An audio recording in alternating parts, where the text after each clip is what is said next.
जय जगन्नाथ। आज ये भिडटी को समस्ते सेयार करंतु। गरीब पिलांकर भविष्य जो मैंने ओएसपी आईआरबी रे इंटरव्यू देइतिले 35 मार्क रखी रिटन एग्जाम रे क्वालिफाई करिसंती। तांकर एबे बयस चली जाइछि बोली सरकार को नियम लागू हो जाइछि। मैं वीडियो माध्यम रे सरकार को अनुरोध करुछि जो माने 35 मार्क रखी आईआरबी ओएसपी रे पास करिसंती तांकु थरे लेका ग्राउंड रो सुजोग दिया जाऊ। जो मानकर दम थिबो फिजिकल क्लियर करिवे तांकु चाकरी दिया जाऊ।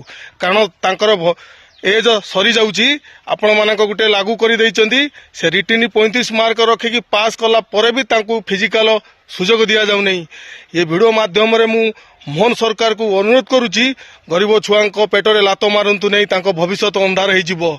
से माने 35 मार्क रखी रिटन एग्जाम रे पास करिसंती किंतु तांकर बयस सीमा सरी जाइछि। तांकु थरे लेका ग्राउंड रो सुजोग दिया जाऊ। जो मानकर दम थिबो फिजिकल क्लियर करिवे सेही मानकु चाकरी दिया जाऊ। मु आशा करूछि ये भिडियोटी मोर सबु पिला मानकु अनुरोध करूछि ये भिडियोटी को बहु मात्रा रे शेयर करंतु। सरकार पाखरे निश्चय पहुंचीबो। जय जगन्नाथ, जय हिंद।